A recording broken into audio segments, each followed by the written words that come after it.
La alimentación es un acto por medio del cual los seres humanos adquirimos los nutrientes necesarios para asegurar la sobrevivencia. En ella se ven involucradas acciones y procesos productivos de preparación, de distribución y de consumo. Asociada a ella están el ritmo de vida, la diversidad de alimentos y la constante preocupación de su relación con la salud.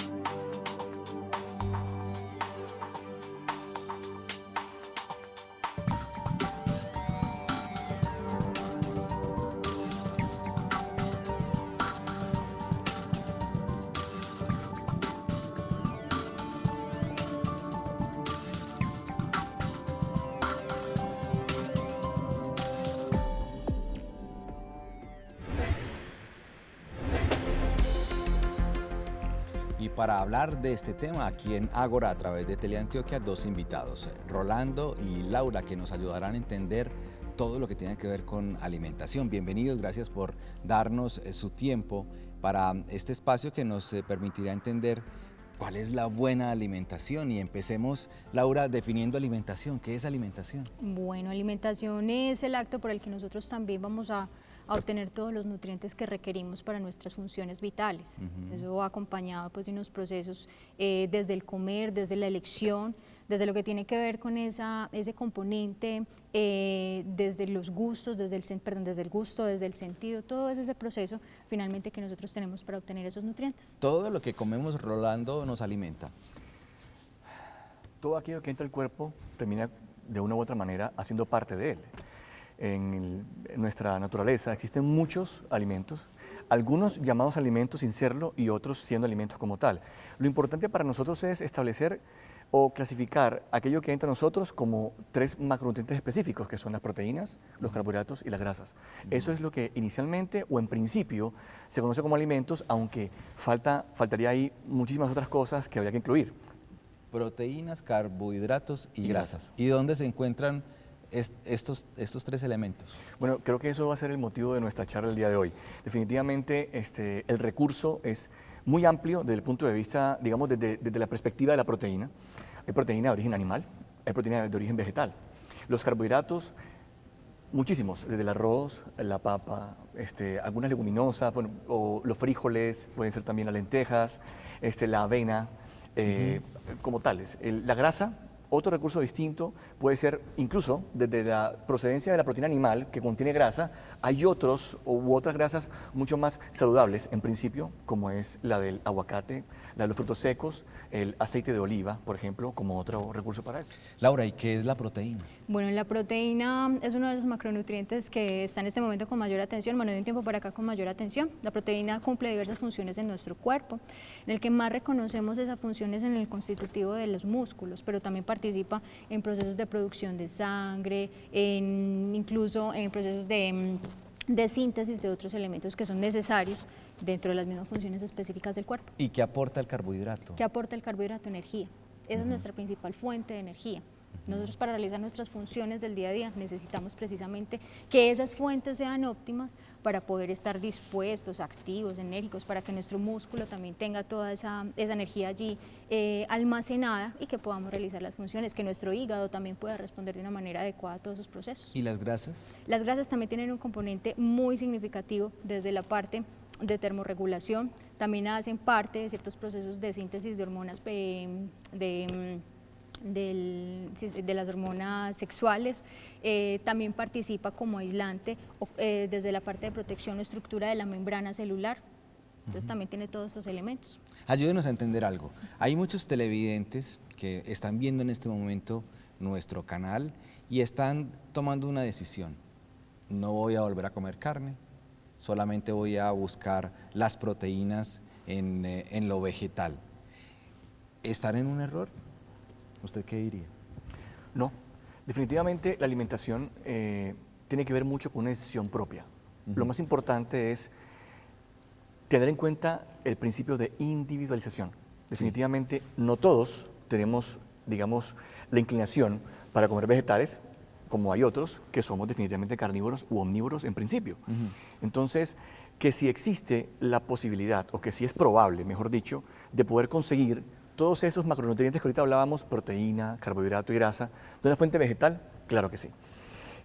Lo que debería pensar aquel que tiene pensado cambiarse de comer como omnívoro a una fuente alimentaria de origen vegetal de forma exclusiva, es tener en cuenta que debe consumir todos esos macronutrientes de forma específica, en una cantidad necesaria para mantenerse bien alimentado y que todas las funciones orgánicas se desempeñen de forma correcta. Eso es lo importante. Tradicionalmente hemos comido carne toda la vida. Claro, pero la alimentación también es un campo y como campo es dinámico. Eso quiere decir que siempre va a poder ir mutando de acuerdo a toda esa construcción que nosotros vamos haciendo. La alimentación por sí misma es un acto simbólico, entonces también va a ir sumado a todo ese contexto cultural en el que nos vayamos desarrollando. Entonces, tener esa afirmación que siempre lo hemos hecho, es válida porque siempre ha estado allí, ese es el discurso hegemónico, pero también es una posibilidad de hacer el cambio. El que come carne, se está alimentando de una manera saludable.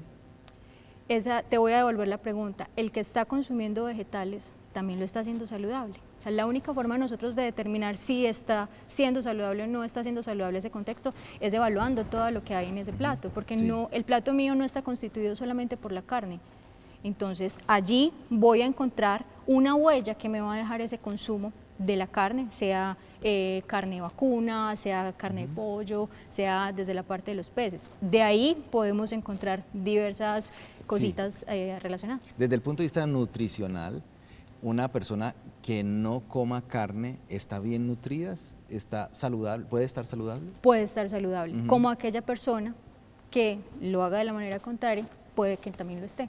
Sin embargo, acá viene el componente importante, los estudios, y se pueden encontrar diversos estudios, Rolando lo sabe, así si nos ponemos a comparar estudios y cosas, acá nos podríamos quedar mucho tiempo, pero hay unos elementos que son sustanciales y son, digamos, de alguna manera los que están en vista precisamente de estas problemáticas de salud pública, que están relacionados con los problemas cardiovasculares, que está relacionado con las enfermedades neurodegenerativas, que también tiene una asociación directa con los problemas de sobrepeso y obesidad, cuando ya lo tenemos instaurado como una problemática, porque hay que reconocer también que tenemos unos cuerpos que son diversos, y todo lo que viene de carga detrás de ese plato que yo no sé qué tienen. Es decir, esos peces, con qué grado de contaminación también están llegando, ¿cierto? Esa carne de ese ganado que está llegando al plato de las personas que la están consumiendo, ¿cómo está haciendo ese proceso también de explotación en ese punto? Muy bien, Rolando, ¿qué es comer saludable? Comer saludable definitivamente es poder alimentarte de la manera en que tu cuerpo pueda funcionar en un equilibrio metabólico ideal. Lo que dice la doctora en principio es muy cierto. Definitivamente no podemos de una u otra manera demonizar a aquel que come vegetales solamente o a aquel que come carne. Tener en cuenta de dónde viene el producto también es sumamente importante, no solamente por la calidad de la proteína que uno puede consumir, si digamos que diciendo que ese es el principal macronutriente, tal vez en la discusión entre el veganismo o el vegetarianismo y el omnívoro que come carne, pues definitivamente muchos de esos principios, o como ese macronutriente viene contaminado, o es un animal que sea mal alimentado y es servido en tu plato o va a tu cocina donde tú vas a cocinarlo para poderlo ingerir. Entonces no es solamente pensar como en principio la proteína que te vas a llevar a la boca, sino detrás de eso, ¿qué viene? Y eso es lo que hay que tener en cuenta. Ayúdenos a entender, sobre todo para un televidente que está ahora en sintonía, qué es ser vegetariano, qué es ser vegano y qué es ser omnívoro. Bueno, yo creo que podré dar una visión mucho más propia desde el ser omnívoro. Creo que la doctora sabrá un poco mejor si es el que hace vegano o vegetariano, porque le puedo dar un indicio sobre eso. Pero principalmente el omnívoro es aquel que come de todo. Come carnes de proveniencia animal, incluso vegetal también, o sea, esa fuente proteica puede venir de los vegetales o de los animales. Come carbohidratos, todos los que existen, al igual que las grasas de cualquier procedencia. Diferente al vegetariano o al vegano. El vegetariano es aquel que consume en principio vegetales o una fuente, tiene como principal fuente energética o alimentaria un vegetal, aunque consume algunos productos de fuente animal. Hay otra rama que es el veganismo, que definitivamente solo come vegetales nada más. Si me equivoco, pues la doctora Claro, me yo tengo ahí corregirá. algo importante Sí. para sumar, y es en esa clasificación precisamente del vegetarianismo. Tenemos unas clasificaciones que está el vegetariano, como lo dice el doctor, allí todavía tenemos la inclusión de ciertos grupos de alimentos, estamos hablando de queso, leche, huevo, pueden haber personas que tienen una dinámica flexi, que es cuando empiezan a incluir ese consumo de peces, que está determinado por esa postura de la Asociación de Dietistas Norteamericana, la ADA. Pero tenemos las personas que son vegetarianas estrictas. ¿Por qué hago esa aclaración? Porque cuando yo hablo del vegetariano estricto, estoy refiriéndome también a aquella persona que está teniendo en este momento una alimentación basada en plantas y en granos enteros, o lo que llaman los productos integrales. Cuando no el integral es el cereal que me venden empacadito y me dicen, vea, este es integral, no, sino aquel que todavía conserva todas esas características, que no ha pasado por esos procesos de industrialización. ¿Y por qué hago esta claridad? Porque el veganismo es reconocido como una postura ética. Esa postura ética va de la mano no solamente del contexto de la alimentación, sino que empieza a analizar otros puntos importantes. Bueno, ¿yo qué uso? ¿Yo qué me aplico? ¿Yo qué estoy usando también en mis rutinas diarias? Entonces, no solamente está en el contexto del plato, sino llevado a todo un principio, que es el principio de la no violencia, la AHIMSA.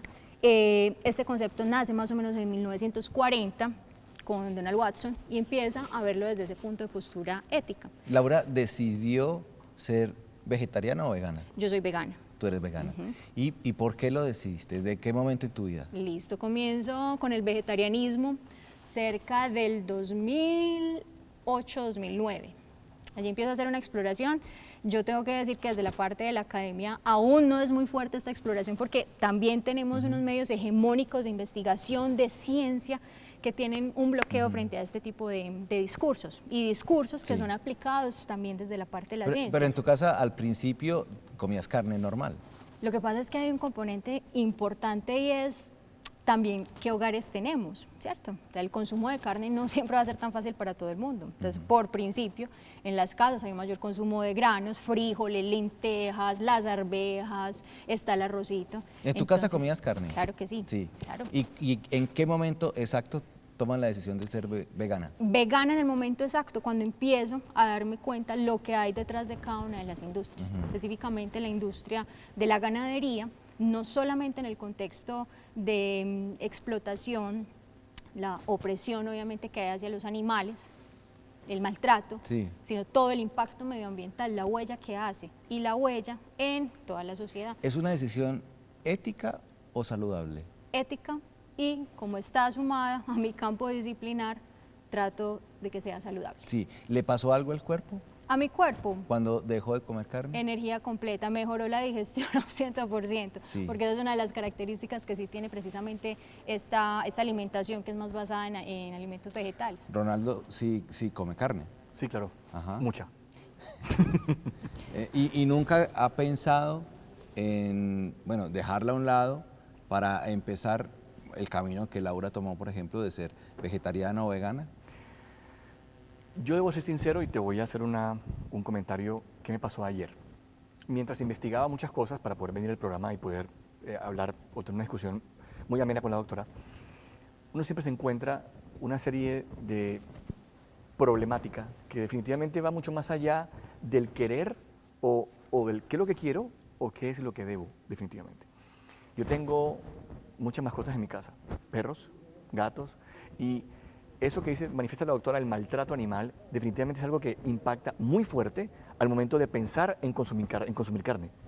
Mucho más cuando ves videos de cómo son tratados el ganado, definitivamente, o los marranos, definitivamente para poder obtener una fuente proteica adecuada, y un marrano que sea gordo y que se vea, digamos, vistoso para aquel que lo va a comprar, tiene que ser muy alimentado, y muy alimentado me refiero es a veces a la fuerza o en su contra para poder verse de esa manera. Eso a cualquiera le llega hondo, como dicen por ahí. Pero en principio yo siempre, o sea, mi decisión por ser omnívoro viene pues como deportista de hace muchos años. Para nosotros es mucho más fácil poder calcular cada requerimiento por separado. Es algo un poco más complejo de lo que puede escucharse, pues siendo un deportista de alto rendimiento, Ajá. tienes una necesidad calórica específica por cada macronutriente, proteínas, carbohidratos y grasas. Y en ocasiones se puede dificultar más, no es imposible hacerlo siendo vegetariano. Un deportista de alto rendimiento, entonces, ¿necesita la carne para poder tener la energía? No, necesita, en principio, mucha proteína. Y Sí. en eso, para poder obtener tanta proteína de una fuente vegetal, es posible, pero hay que adecuar mucho, definitivamente, tu alimentación para poderlo obtener. Y no solamente eso, yo no voy a discutir definitivamente sobre la biodisponibilidad o la calidad de la proteína, porque realmente es la misma, y mezclando algunos vegetales puedes obtener todos los aminoácidos que, si lo queremos mirar de una manera diferente, es si una pared está construida de ladrillos, los ladrillos son los aminoácidos y la pared es la proteína. Así que si tú adicionas otros vegetales, podrás obtener todos los aminoácidos para poder construir esa pared de una forma sólida o firme. Pero en ocasiones, estar adicionando uno u otro alimento, se empiezan a subir otros aportes como los carbohidratos que no quieres contar con ellos en ese momento para poder calcular tu requerimiento necesario en ese momentico, siendo un deportista de alto rendimiento, cosa que complica un poco digamos como que el panorama. Sí. Pero solamente es por eso. Pero existen deportistas de alto rendimiento que son veganos o vegetarianos. Muy bien, vamos a hacer una pausa y cuando regresemos me responde la pregunta si usted sería capaz de dejar a un lado la carne y dedicarse nada más al veganismo o al vegetarianismo. Vamos a hacer una pausa y ya regresamos. Aquí estamos en Ágora a través de Teleantioquia.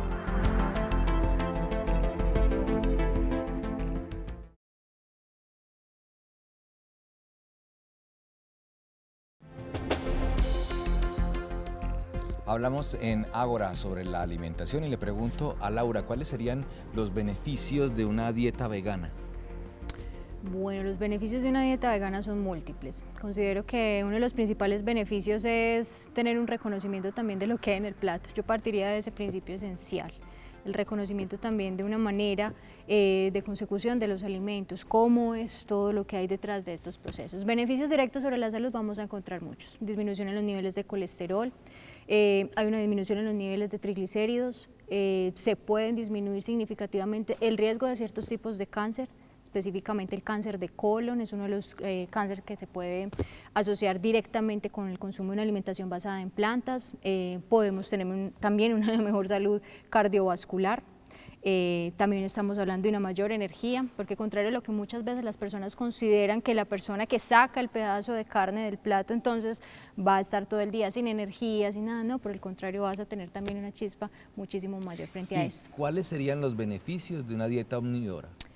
Bueno, ahí me la pones un poco difícil, ¿por qué? Porque acá te tengo que hablar desde dos campos. Sí. Está desde el campo, obviamente, disciplinar, que es el de la nutricionista, y te hablo también desde la parte ética. Entonces, que responda la del campo de la nutrición. La del campo de la nutrición. No vamos a sesgar que hay una única dieta que sea adecuada para las personas, retomando lo que dijo el doctor hace un momento. Todo es un asunto individualizado. ¿Cierto? Entonces, al tener yo una individualización, también voy a tener una posibilidad de hacer un cálculo de requerimientos que esté acorde a lo que cada persona necesita. No nos podemos quedar solamente con la visión que teníamos de hace un tiempo, que había una forma única de alimentarnos, y esa era la que estaba determinada para todos los procesos vitales. Pero es válida. Todas las formas de alimentarse son válidas. Ajá. Todas las formas de alimentarse son válidas. Y son saludables. Depende. Bien, ¿ahí va a seguir hablando de la nutricionista? Ahí está otro punto importante. Ajá. Depende de lo que yo también considere como saludable, porque vamos a encontrar una postura que considere saludable consumir todo el día, qué sé yo, pollo, aguacate y brócoli. Pero vamos a encontrar también otra postura de otras fuentes que te va a decir que el mayor consumo de vegetales va a tener una mayor fuente de antioxidantes, un mayor consumo de fibra, de todos los elementos que también en cierta medida va a disminuir el riesgo o va a disminuir ese proceso de envejecimiento celular. Sí, en las investigaciones también se habla de que esa dieta vegana puede generar descalcificación, falta de la vitamina B12, ¿eso también es cierto? Claro, y la descalcificación se puede presentar también en personas que tienen una alimentación mixta, no solamente por el hecho de yo ponerle el rótulo de vegano, va a estar de la mano precisamente al ser contrahegemónico a lo que yo normalmente tengo constituido en la cultura alimentaria, que está marcado, que está acá inserto desde esa parte simbólica, voy a generar también un poco de suspicacia y de controversia, y va a estar acompañado de este tipo de cosas. Pero la parte de las deficiencias va a ser, tanto para las personas que tienen una alimentación mixta, como aquellas personas que sacan del plato también estos alimentos de origen animal. ¿Cuáles serían los beneficios de una dieta vegana? ¿Vegana o Sí. omnívora? Le pregunto de las dos. De las dos. Yo voy a retomar el tema de la doctora con respecto a lo que le preguntabas acerca del déficit de vitamina B12, Sí. pues porque yo pienso que a veces hay que ver las cosas desde la perspectiva negativa y abordarlo a ver si encontramos una solución. Definitivamente, la OMS el año pasado hizo un estudio y determinó que 1 de cada 6 personas tiene déficit de vitamina B12, independientemente que sea vegetariano o sea omnívoro. Así que es un tema que entró en discusión y se investigó o se determinó que es tan bajo el requerimiento orgánico de vitamina B12 que era muy factible encontrarlo pues, a nivel del público común. Se estaban dando reposiciones frecuentes o semanales a los pacientes y eso llegó a normalizar los niveles. Pero un beneficio puntual no se veía de forma evidente, pues niveles muy bajos eran suficientes. Entonces, de una u otra manera, todas las dietas tendrán o se enfrentarán a ciertos déficits, como ahorita mencionaba acerca de la osteoporosis o muchas veces enfermedades neurodegenerativas que mencionaba la doctora por, de una u otra manera, mayores depósitos de ácidos grasos malos, como la gente conoce. Eso no es tan bueno para un individuo que piensa tener una vejez saludable. Entonces, yo creo que definitivamente tenemos que objetivizar cada individuo. ¿Qué quieres tú? ¿Tú quieres bajar de peso porque estás en un grado de obesidad específico? ¿O tú quieres mantener tu peso o quieres definitivamente aumentarlo? Entonces tendrás que impartirte o calcularte o dosificar al paciente una cantidad específica de cada macronutriente para poderlo llevar a su objetivo específico. Entonces, digamos que no podemos de una manera taxativa pasar una línea y decir de aquí para allá están los veganos y de aquí para acá están los omnívoros. Sí.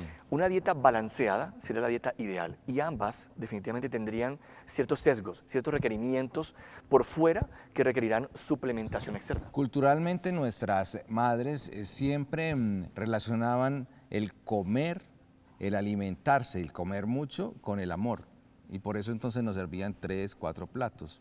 Bien, ellas quieren que sus hijos estén bien alimentados y lo relacionan muchas veces con que estén gorditos, estén corpulentos.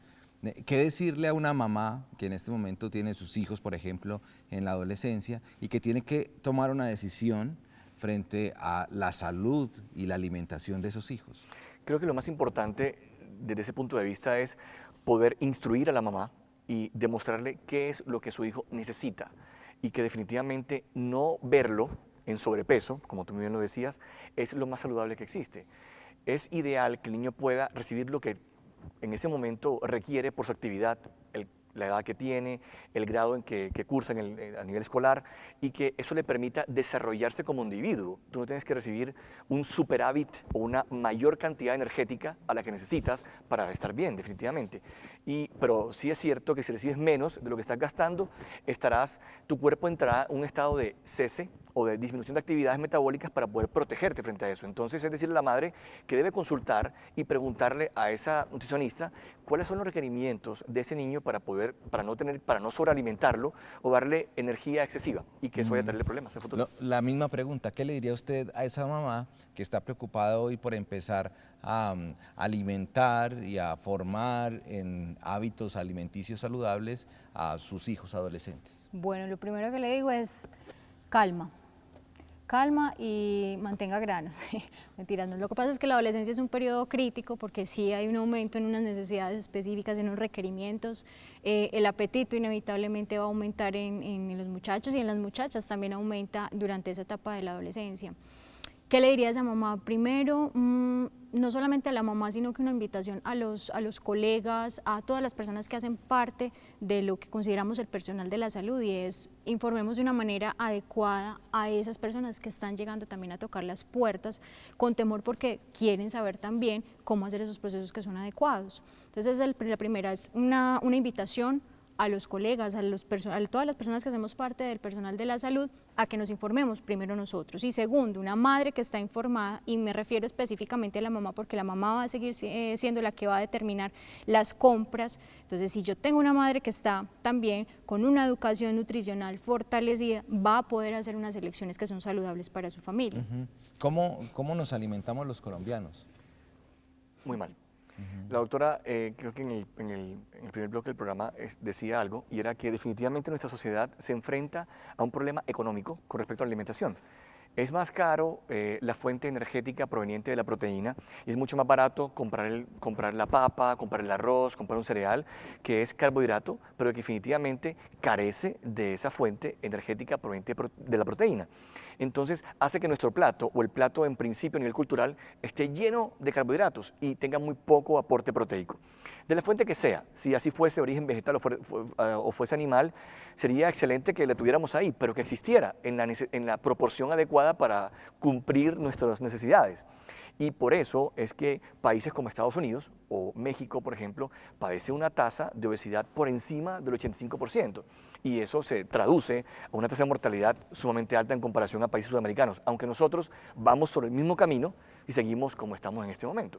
Además, teniendo muchas personas dando información equívoca o errónea por redes sociales o inclusive por el internet, cuando esa información no se maneja de manera adecuada. ¿Cómo nos alimentamos los colombianos?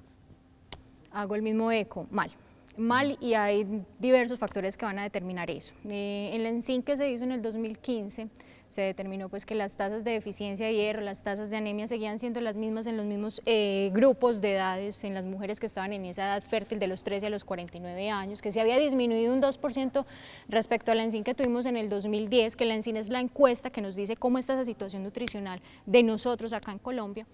Seguimos teniendo niños y niñas con deficiencias de hierro, seguimos teniendo niños y niñas con anemia y seguimos teniendo mujeres en edad fértil, gestantes y lactantes también con anemia, pero también tenemos allí la deficiencia de vitamina A y tenemos la deficiencia de zinc. Entonces también desde allí esto hay que llevarlo al campo de lo que son las políticas públicas, porque son nutrientes esenciales y de especial alerta cuando vamos a hablar pues, en esos temas de políticas públicas. Se ha visto que entre el 2 y el 3% del Producto Interno Bruto disminuye cuando no tenemos unas políticas públicas eficientes que estén enfocadas a que las personas también tengan un buen acceso a esa alimentación. ¿Y de qué va a depender el acceso a alimentación? De muchas cosas, de la disponibilidad económica que tenga la familia. Si yo tengo un rubro económico al mes de 100.000 pesos para distribuirlo en alimentos, para mí, ¿qué va a ser más fácil elegir? Aquellos alimentos que me den volumen, que me den algo de saciedad, pero yo realmente me estoy fijando finalmente en qué tanto van a tener ese impacto en cuanto al acorde de nutrientes que estamos teniendo allí. ¿Nos alimentamos mal? Sí. Tenemos platos que son altos en componentes calóricos, si vamos a hablar en estas cosas, y deficientes en componentes como fitonutrientes. Fitonutrientes relacionados con vitaminas del complejo B, ¿cierto?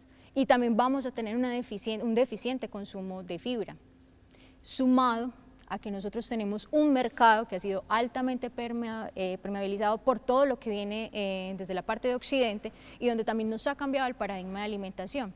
Entonces hemos desplazado todo lo que está relacionado con el consumo de nosotros, de nuestro campo, por alimentos que ya vienen en paquetes. ¿Por qué? Porque desde la parte del bolsillo también me resulta un poco más costo efectivo adquirirlo, ¿cierto? Entonces desde allí también necesitamos unas políticas públicas que sean claras, que apunten al fortalecimiento del campo, precisamente del campo, para que nosotros que seríamos los principales consumidores también podamos acceder de una manera adecuada.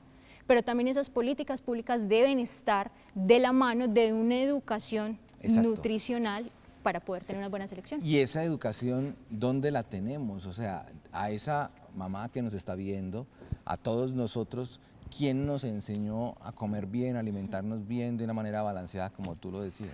Nadie, César. Definitivamente ese es un problema que yo difícilmente he podido abordar con los pacientes que llegan a mi consulta. Yo no puedo preguntarle, ¿y a ti quién te enseñó a comer de esta manera? Mi mamá. Yo desde casa vengo comiendo así. En mi casa todos los días se comen frijoles, por ejemplo. Eso es una de las cosas que se hablan comúnmente, pero la proteína no es tan abundante o en la cantidad que se necesita. Tenemos que hacer salud pública, tenemos que hacer salud preventiva, tenemos que instruir a los niños desde las escuelas para poder cambiar esa perspectiva. Vamos en camino hacia definitivamente una tasa de obesidad muy alta y eso se traduce en necesidades económicas y en problemas de Estado, definitivamente. Entonces, con todo el problema que ve la salud en este momento, traerle muchos más problemas o muchas más patologías como la hipertensión, la diabetes, enfermedades cardiovasculares o enfermedades cerebrales, pues definitivamente destrozaría el rubro público. Entonces, digamos que de una u otra manera tenemos que atacar eso es desde la prevención, más no desde la acción. Pues si bien es cierto aquel que siente mal consulta, aquel que viene haciendo las cosas mal y aún no tiene ningún síntoma, pues se queda en la casa comiendo igual todavía lo que está comiendo. Y eso es lo importante, creo yo. Tendríamos que sacar de nuestra dieta los alimentos procesados, esos alimentos de los que mencionaba Laura hace un momento, cuando empezamos a mirar cómo consumen en Estados Unidos, por ejemplo, un desayuno, o cómo se comienzan a comprar y a adquirir en el mercado muchos elementos procesados. ¿Tendríamos que sacarlos de la dieta? Mira, yo considero que utilizar la palabra sacar ya implica de entrada también algo violento, ¿cierto? Listo, es que usted lo tiene que sacar y ya, oye, pero ¿cómo me lo vas a sacar, cierto? ¿A dónde apuntamos? O por lo menos desde mi quehacer, ¿dónde está el especial énfasis? Bueno, mientras menos proceso tenga ese alimento que usted está adquiriendo, mientras menos proceso haya tenido también esa parte industrial, no solamente lo va a ver en la parte económica, lo va a ver también en todo lo que está relacionado con los desechos, ¿cierto? Listo, ¿qué me queda a mí del desecho de la compra? El inconveniente mayor que hay con todos estos alimentos que son procesados, ultraprocesados, son los contenidos elevados de sodio, son los contenidos elevados también que encontramos de azúcares y que son azúcares enmascarados, que la población en general no va a reconocer que estén allí camuflados, porque reconocemos al azúcar como azúcar, ¿cierto? Y no tenemos un etiquetado nutricional que nos explique finalmente qué es lo que nos estamos consumiendo, porque claro, todos tenemos diferentes campos y no vamos a estar tan pendientes de la parte de la etiqueta nutricional, qué ingredientes tiene, que si están dispuestos en un orden específico porque también están en mayor composición en ese producto que me acabo de llevar. Entonces, más allá que hacer el énfasis que se tiene que sacar es, bueno, cuál es el tipo de compra que se está haciendo, ¿cierto? Y eso implica también que se sumen otro tipo de estrategias desde el campo de salud pública precisamente para garantizar un etiquetado nutricional que llegue de una manera adecuada. Países como México, países como Bolivia, países como Perú y Ecuador han implementado precisamente ese etiquetado en la parte delantera de los productos para que también se convierta pues, en una forma de elección. Yo quería sumar algo de lo que dijo el doctor hace un momento, y es en ese componente relacionado con lo que representa en gastos el hecho de promover ciertas formas de salud, porque también tenemos que pararnos en qué salud es la que estamos también promoviendo.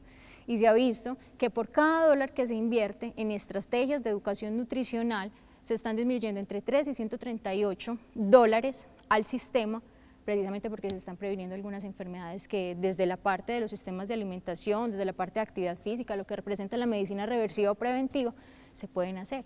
Los invito a que hagamos una pausa y que cuando regresemos, tanto Rolando como Laura nos den esas recomendaciones, ya sea comiendo carne, alimentándonos de una manera omnívora, como tú lo decías, o de una manera vegetariana o vegana. Una pausa y regresamos. Aquí estamos en Ágora, en Teleantioquia.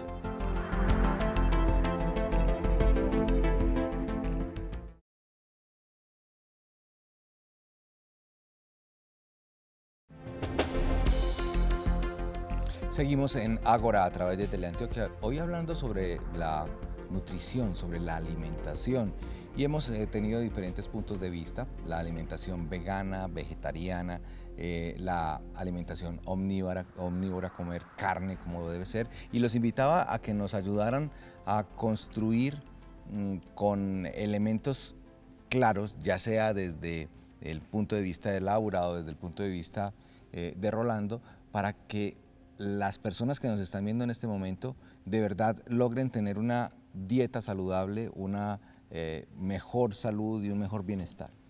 Empecemos con Rolando. Okay. Yo siempre he sido partidario de generar un plan alimentario balanceado en cualquier persona que quiera cambiar sus malos hábitos, y hablo de malos hábitos, aquel que viene y dice que come frituras, que come muchos carbohidratos y que tiene una fuente proteica de muy mala calidad, o digamos de una proveniencia que no solamente trae proteínas, sino trae mucha grasa. Y hablo de carnes de origen vacuno muy grasosas. Entonces, digamos que siempre el balance o el equilibrio generará ese esa homeostasis, que definitivamente se traduce igual en un equilibrio orgánico ideal, en que tu cuerpo funciona adecuadamente. Entonces, no está mal comer carne, definitivamente, sino también incluir fitonutrientes, como decía la doctora, vegetales, para poder, digamos, de una u otra manera adicionar fibra a esa dieta omnívora y que disminuyen algunos riesgos de enfermedades a futuro, como no solamente el cáncer, sino desde cosas tan básicas como el estreñimiento, por ejemplo. Entonces,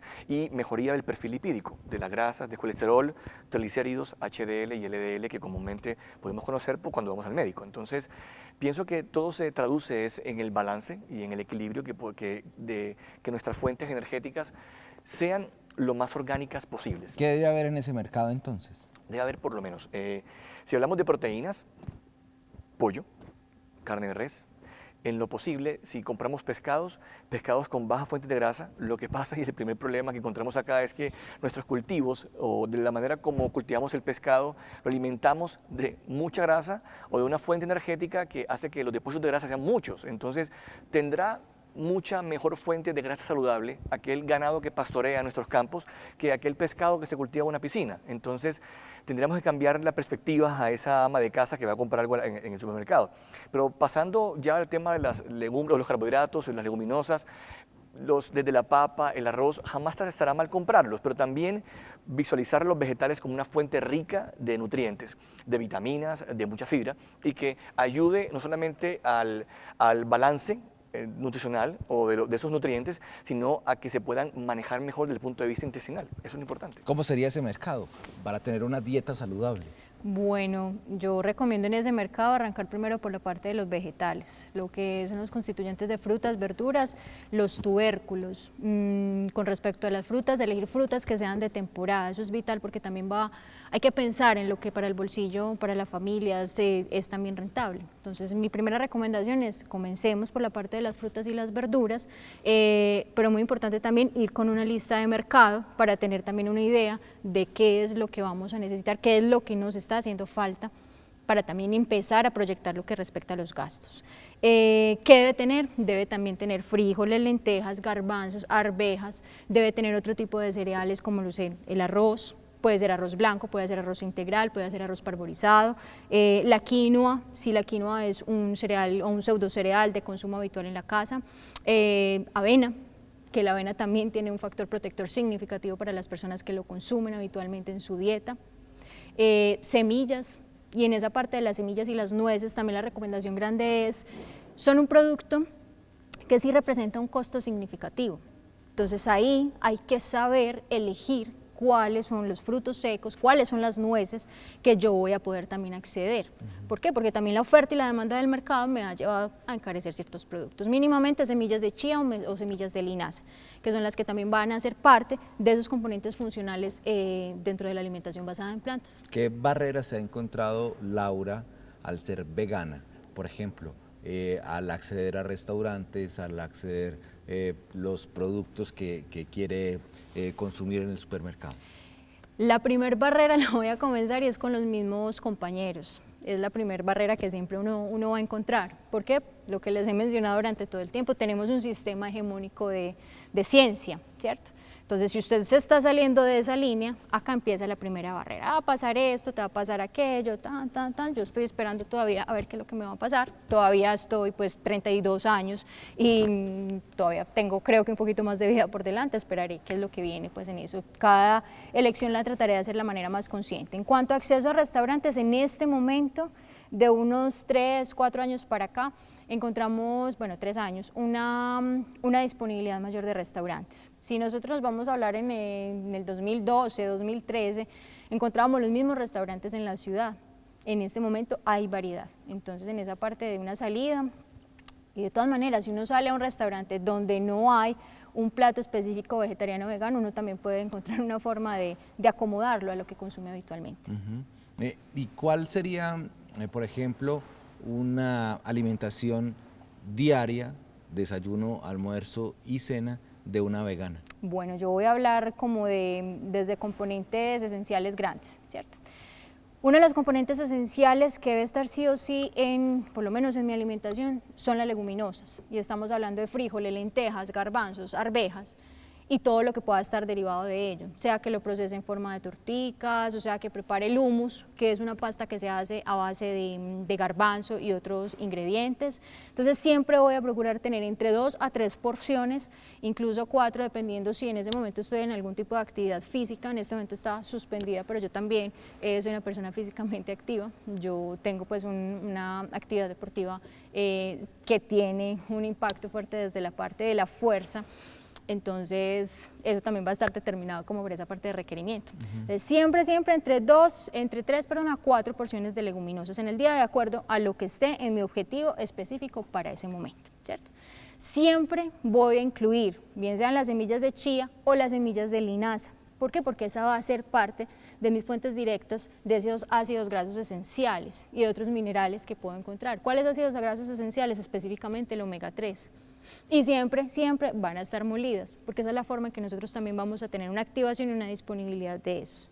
En cuanto al consumo de frutas y verduras, pues siempre vas a encontrar también en la hora del almuerzo y en la hora de la cena los vegetales. Esos vegetales pueden ser al vapor, pueden ser crudos, puede ser una mezcla entre vegetales crudos y al vapor. Entonces siempre voy a tener una proporción mayor en cuanto a vegetales y voy a incluir sea el arroz, sea la quinoa. Realmente es muy práctico equilibrar un plato a partir de lo que necesitamos y lo que tenemos disponible. ¿Sí? Los invito a que veamos esta nota en la cual vemos una facilidad de tener una preparación vegana para una persona como Laura, que decide que no quiere comer carne y no quiere estar en esa otra alimentación. Aquí la vemos en este restaurante.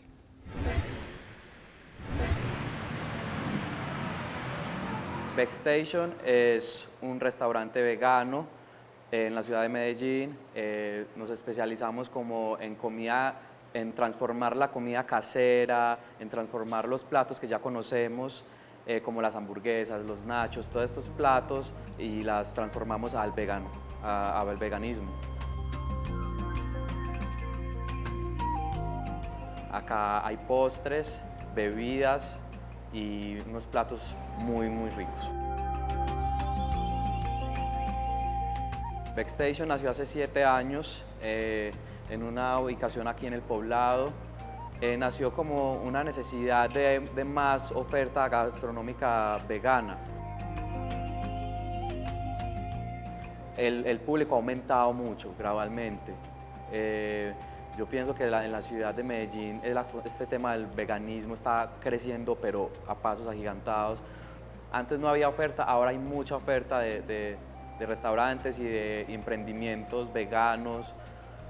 Han aumentado mucho los mercados saludables que venden muchos productos veganos. Entonces esto está creciendo mucho. Nosotros estamos muy contentos por eso, porque ya ahora es más fácil salir a comer a un restaurante vegano. Yo siento que la gente está perdiendo el miedo, porque mucha gente entra con miedo acá, entra con miedo como que me va a esperar y salen felices. Eso es una satisfacción de nosotros.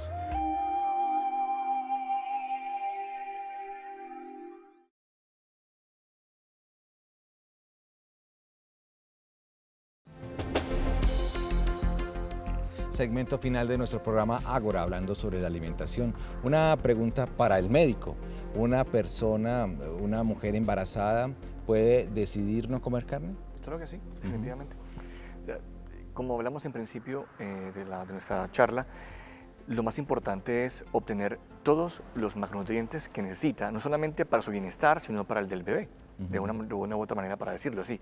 Entonces, lo que hay que tener en cuenta es que sus niveles de vitaminas básicas y necesarias en ese periodo de gestación estén dentro de lo normal, para que no vayan a existir problemas, no solamente con el feto, en ese caso en el proceso de desarrollo, sino con la madre, y que pueda llevar ese estado, en algunos casos considerado patológico y difícil, y que todo termine, digamos, de una manera muy positiva. ¿Cómo concluye usted este programa? ¿Qué mensaje quisiera dejarle a los televidentes desde su punto de vista?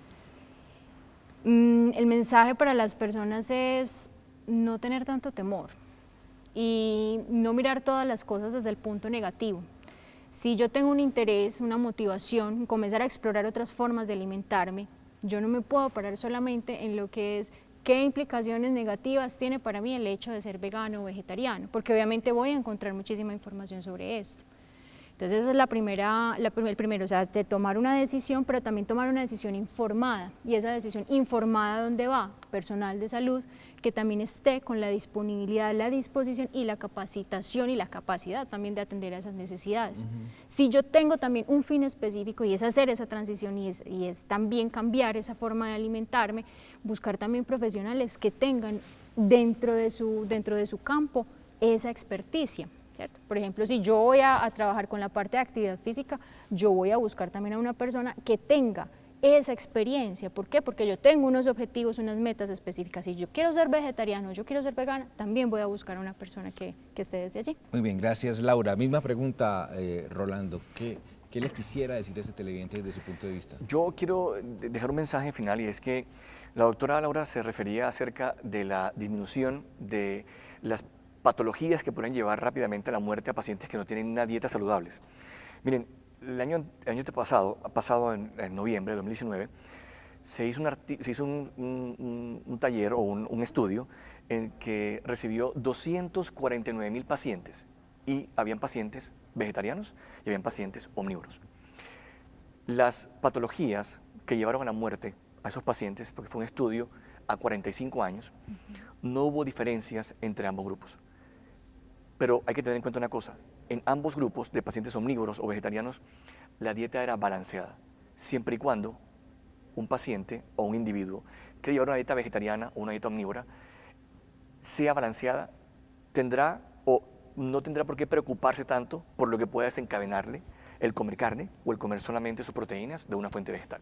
Yo pienso que eso es lo más importante. Igual hay que insistir en salud pública y salud preventiva. ¿Qué es lo más importante? Llegar a los hogares y poder decirle a las mamás o al papá, si es cabeza de hogar también y es el que compra el mercado, pues qué es lo que debe comprar para poder evitar que ese niño haga las cosas solamente porque mi papá o mi mamá me dijo, sino que quiera ver otras opciones diferentes que hay en el mundo. Con estas dos posiciones, con estos dos puntos de vista, usted tiene la información para que en su casa continúe con Ágora, conversando en su familia y tomar la decisión más adecuada, siempre pensando en el bienestar y en la salud del ser humano. Gracias por estar en sintonía de Ágora, esta plaza pública a través de Teleantioquia.